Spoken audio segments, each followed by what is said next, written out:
সবাইকে শুভেচ্ছা। আশা করি সবাই ভালো আছেন। আজকে আমি আপনাদের ইএফটি নিয়ে আপনাদের সঙ্গে কথা বলবো। এমপিভুক্ত শিক্ষকদের ইএফটি ফর্ম কীভাবে পূরণ করবেন সেটা নিয়ে কথা বলবো। প্রথমে আপনাদের ইএমআইএস এই ওয়েবসাইটে প্রবেশ করতে হবে, apps.emais.gov.bd/portal। এই জায়গাতে আমরা প্রবেশ করবো। এটা কোথায় থেকে আসবো, এটা আমরা কিন্তু এখানে দেখতে পাবো।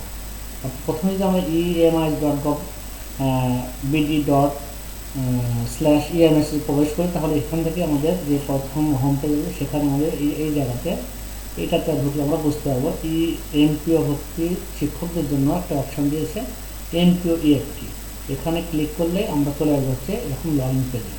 এখানে ইউজার আইডি আমরা সেটাই দেবো যেটা আমরা এমপিও ফাইল বেতন হওয়ার জন্য যে ফাইলগুলোতে আমরা সেন্ড করে যে ইউজার আইডি পাসওয়ার্ড দিয়ে সেটা এমপিও নতুন এমপিও ভর্তি হওয়ার জন্য সেই বিষয়গুলো নিয়ে এখানে আমরা দিব। তো এখানে আমরা সেই কাজটি আমরা করব। সেটি হলো যে এখানে আমরা যখন আমরা কাজ করব তখন আমরা সেই পাসওয়ার্ড দিব। আমার পাসওয়ার্ড সেভ আছে, সে কারণে আমি এখানে পাসওয়ার্ডটা দিয়ে দিলাম। তো এই এমপিও স্ল্যাশ হচ্ছে আমাদের এমপিও আন্ডারস্কোর আমাদের ইন নাম্বার, আর বাকিটা পাসওয়ার্ড দিয়ে আমরা কিন্তু কাজটা করতে হবে। এভাবে আমরা লগ ইন চলে আসবো। লগ ইন করলে আমরা যে বিষয় দেখতে পাবো এরকম আমাদের মোটামুটি সব তথ্যগুলোই আমরা চলে আসবো আমাদের এখানে। প্রথমে এরকম একটা অপশান চলে আসবে আমাদের এখানে, রাউটিং নাম্বার দিয়ে আপডেট দিলে আমাদের এই তথ্যগুলো পেয়ে যাবো আমরা। আমি প্রথমবার করছি সেজন্য হয়তো এভাবে আসছে এটা। এখানে আমাদের যে বিষয়গুলো কাজ করতে হবে, প্রত্যেকটা টিচার ইন্ডিভিজুয়ালি কাজগুলো আমাদের করতে হবে। এখানে আমাদের প্রতিষ্ঠানে যতগুলো শিক্ষক আছে তাদের সবার তথ্য এখানে দেওয়া আছে। সেই তথ্য আলাদা কিন্তু আমরা কাজগুলো আমরা এখানে করব।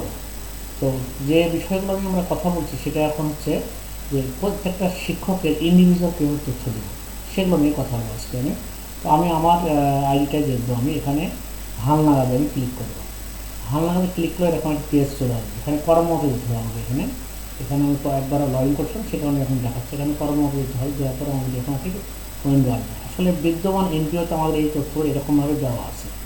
এই বামে যে তথ্য দেখতে পাচ্ছেন আপনারা, এগুলো হচ্ছে এই যে বিদ্যমান এমপিওতে যেগুলো সেগুলো কিন্তু এভাবে দেওয়া আছে।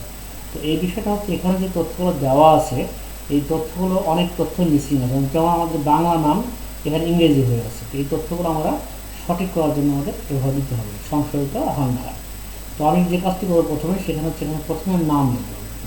আমার নামটি যদি আমি প্রথমে লিখি, আমি এখানে আমাদের নামটি কিন্তু চলে আসবে। আমি কপি করে দিতে পারবো, আমি এখানে সমস্যা হবে না। এইভাবে দিয়ে দিলাম নাম বাংলায় আমি বাংলা নাম লিখবো।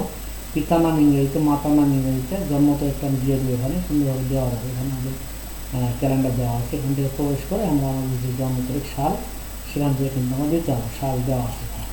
হ্যাঁ, তো এইভাবে কিন্তু আমরা পর্যায়ক্রমে কাজগুলো করবো। আমরা এখানে তারিখ দিলাম, এনআইডি নাম্বার, জাতীয় পরিচয় হচ্ছে আমরা দিব আমরা এটা এখানে, সেটা দিয়েও আমরা কাজ করতে পারবো। এখানে কোনো সমস্যা নেই। আর তারপরে কি আছে আমাদের মোবাইল নাম্বার দিব আমাদের। যে মোবাইল নাম্বারটা এনআইডি দ্বারা নিবন্ধিত সেই মোবাইল নাম্বারটা কিন্তু আমরা এখানে দেবো। তারপরে ইমেল নাম্বার দেবো, সঠিক ইমেল নাম্বার, যে ইমেল নাম্বারটা আমরা ব্যবহার করি, রানিং ইমেল নাম্বারটা। তারপরে লিঙ্গ, মেল হলে মেল, ফিমেল হলে ফিমেল। আর ধর্ম দেবো আমরা এখানে, পদবি দিব, বিষয় দিব। এখন এখানে যে বিষয়টা হচ্ছে পদবির জায়গাতে আপনি এখানে কিন্তু দেওয়া আছে কম্পিউটার টিচার যেমন আমার দেওয়া আছে, আপনি দেওয়া থাকবে। এখানে ক্লিক করলে কিন্তু চলে যাবে। ঠিক আছে, বিষয়টা যার যে সাবজেক্ট সেই সাবজেক্ট এখানে দিয়ে দেবেন।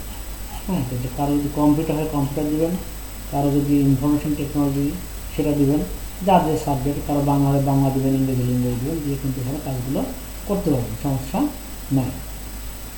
ব্যাংক হিসাব নাম্বার এখানে শুধু ইংরেজি অক্ষর এবং স্পেস বাড়িতে কিছু লেখা যাবে না। অর্থাৎ এখানে আমরা এমডি পরের অংশ লিখি না, আমরা যেখানে আমাদের এমডি পরে যেমন একটি ডট আছে এই ডটটা দেওয়া যাবে। ব্যাংক হিসাব নাম্বার কিন্তু আমার এখানে ডট দেওয়া যাবে।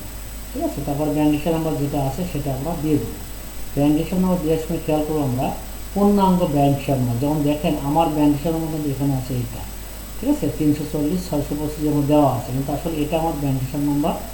এর আগে আমার কিছু সংখ্যা এখন বসবে, সেই সংখ্যাগুলো বসে আপনার ব্যাংক থেকে আপনি নেবেন, নিয়ে সেখান থেকে এখানে বসিয়ে দেবেন। সঠিক পে কোড আপনি এখানে দেওয়া আছে, এটা ক্লিক করলে এটা চলে আসবে, পে কোড চলে আসবে, মূল বেতন আপনার চলে আসছে। তারপরে নিজ জেলাটা আপনি এখানে দিয়ে দেবেন, নিজ জেলা যার যে জেলা সেই জেলা দেবেন। দিয়ে এখানে আপডেটে ক্লিক করলেই এই যে আপডেট লেখা আছে, আপডেটে ক্লিক করলে আপনি এটা ওকে হয়ে যাবে। ভালো করে দেখবেন, দেখে আপডেটে ক্লিক করবেন। এখন আপডেটে ক্লিক করার পরে যে ঘটনাগুলো ঘটবে সেটা হলো আমরা যখন আপডেট যখন করে দেবো তখন এই যে সেট বক্স আছে আমাদের এখানে, সেট বক্স, এই বক্সে আমার এখানে এই জায়গায় টিক চলে যাবে, অটোমেটিক্যাল টিক চলে যাবে। এভাবে আমরা প্রত্যেকটা টিচারে আমরা করে পরবর্তী কার্যক্রমের জন্য প্রেরণ করতে হবে। সবগুলো যখন হয়ে যাবে যখন আমাদের কার্যক্রম, তখন কিন্তু আমরা লাস্টে এখানে আমরা সেন্ড করলে সেটা আমার থানা মাধ্যমিক শিক্ষা অফিসের কাছে যাবে, তারা যাচাই করে কিন্তু পরবর্তীতে আমাদেরকে বিষয়গুলো সেন্ড করে দেবে যখন ঢাকাতে, তখন আমরা বিষয়গুলো আমরা ক্লিয়ারলি বুঝতে পারবো। ধন্যবাদ সবাইকে, আজকে এখানে শেষ করছি। আল্লাহ হাফিজ।